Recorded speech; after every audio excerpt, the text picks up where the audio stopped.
भारत माता की, भारत माता की। आज आपसे ये वादा रहेगा कि आप जो भी सवाल पूछेंगे इंशाल्लाह बड़ी सच्चाई से और दिल से आपके सवालों के जवाब दिए जाएंगे। जैसे कि आप सब लोग जानते हैं कि इंसान की फितरत में है कि जहाँ विकास है तो उसको वहाँ अट्रैक्शन दिखता ही है। हर आदमी इसीलिए मेहनत करता है कि उसको विकास की तलाश है, तरक्की की तलाश है, शांति की तलाश है। और ये हम सबके स्वभाव में होता है, केवल मेरे या आपके नहीं। हम अपने बच्चों का भविष्य अच्छा देखना चाहते हैं। तो ये बहुत सारी बातें हैं जो कहीं ना कहीं गुजरात को चमका रही हैं।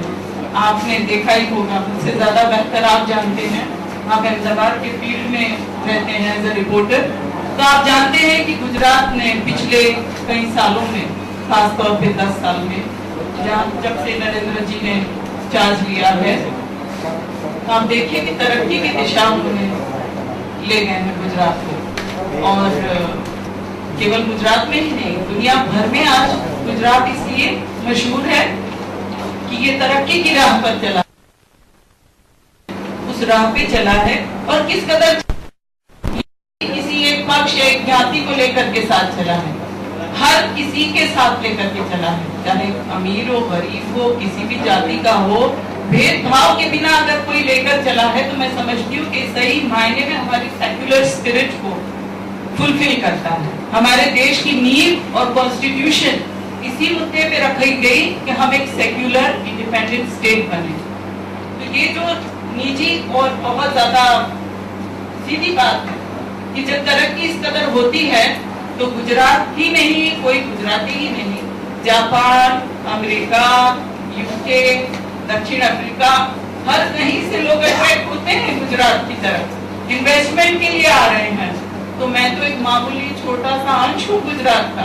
अगर मैं मोदी जी की विकास यात्रा से अट्रैक्ट नहीं हुई तो फिर मैं इंसान ही नहीं हूँ। मैं समझती हूँ हम सब तरक्की और विकास की तरफ जाना चाहते हैं और इसमें मैं भी एक छोटा सा अंश हूँ।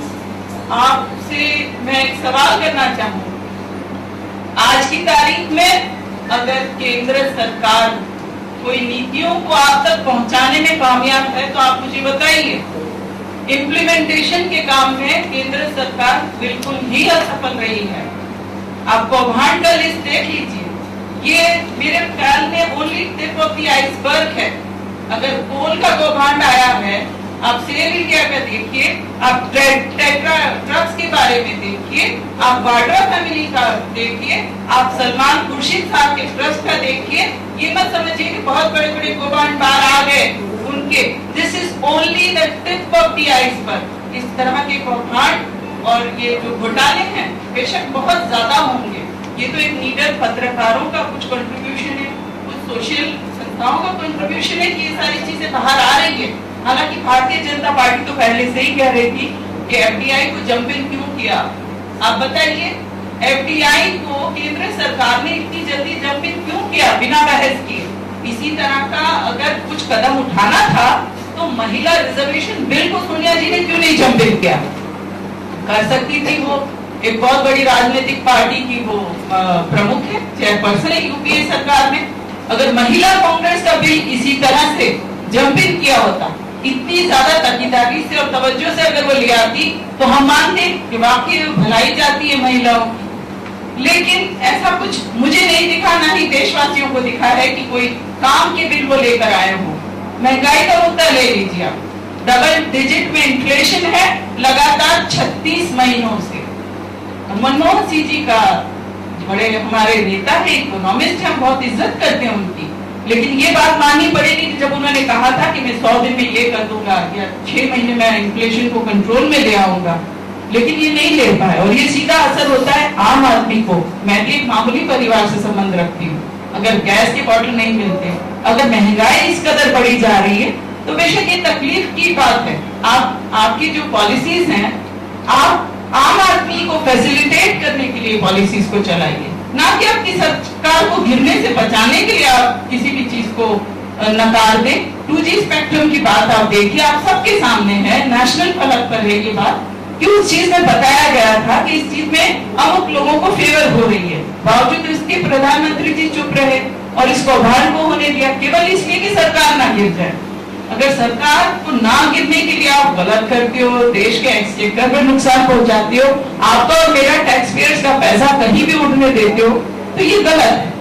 ऐसी नीतियों और ऐसे रोज रोज के कौभांड से मैं एटलीस्ट सहमत नहीं हूँ। ऐसी पार्टी में जुड़े रहना मेरे लिए गवारा नहीं लगा। मेरी कॉन्शियस ने ये नहीं माना कि अगर किसी पार्टी इस हद तक कौभांड करती है और फिर भी मैं प्रवक्ता के तौर पे या मीडिया सेल के तौर पे उसकी पैरवी करती रहूं, ये मुझसे नहीं हुआ, ये मुझे गवारा नहीं था। मुझे इसमें ज्यादा ये बात पसंद आती थी कि जहां कहीं भी मैं बीजेपी के खिलाफ मुद्दे ढूंढने निकलती थी या मैं जब कांग्रेस में थी तो मुझे दिया जाता था कुछ ना कुछ असाइनमेंट और बुराई ढूंढने जाती थी और मुझे भलाई नरेंद्र भाई की दिखती थी। कहीं ना कहीं सीएम साहब के भलाई के काम मेरे सामने आते थे जो एक्चुअली हम करना चाहते थे, वो सब ये कर रहे हैं, तो क्यों ना मैं उनकी तरफ अट्रैक्ट हूँ। और ये मैं देखी सुनी बातें नहीं कहती, कम से कम 20 साल में फील्ड रिपोर्टर की एक्सपीरियंस आपको बताती हूँ। मैंने 1992 देखा है, मैंने 2002 देखा है, 90 के दशक का गुजरात मैंने देखा है और 2000 के दशक का भी गुजरात मैंने देखा है। और मेरा ये साफ मानना है कि मेरे साथ आओ और जो भी मुझे सुन रहे हैं वो सहमत होंगे कि बेशक ये सदी, ये दशक बिल्कुल सफल रहा है और हम सब के लिए, गुजरातियों के लिए तरक्की का रास्ता खुला है। किसी तरह का भेदभाव नहीं किया गया हमारे साथ, तभी तो आज मुसलमान इतने दिल से जुड़ रहे हैं। अगर मैं पढ़ी लिखी हूँ और मैंने दुनिया देखी है, घाट घाट का पानी पिया है, अगर मेरा दिल गवाह करता है कि मैं विकास के रास्ते पर जाऊं जहां हम सबके लिए तरक्की है, सौनो साथ सौनो विकास, ये चीज आज तक कोई नहीं बोला। आप बताइए, इससे पहले कभी किसी ने सद्भावना का ख्याल किया था? इस सेक्युलर कंट्री में किसी ने पहले कभी सद्भावना का प्रस्ताव या सोचा भी था कि सद्भावना जैसी चीज भी की जाती है? किसी मुख्यमंत्री ने इस तरह से नहीं सोचा। तो ये सबसे बड़ी उपलब्धि है कि उन्होंने सिग्नल किया कि मैं सबको साथ लेकर के चलना चाहता हूँ। गुजरातियों, 6 करोड़ गुजरातियों को साथ लेके चलना चाहता हूँ। मतलब इसमें कभी भेदभाव की, हमें कभी किसी तरह का भेदभाव दिखा नहीं कि मुख्यमंत्री किसी तरह का भेदभाव करना चाहते, बल्कि सारी गुजरातियों की तरक्की की जिम्मेदारी उन्होंने लिए, बखूबी निभा रहे। तो क्यों ना हम उनके बताए हुए रास्ते या उनकी बताई हुई चीज को अमल करें। पत्रकार मित्रों, अगर आपके मन में कोई सवाल हो तो जब वो नहीं, आप भी बड़े दिग्गज हैं, वो लोग सुन ले आप उनको, उसके बाद आपके मैं आपसे दिल खोल के बात करूंगी।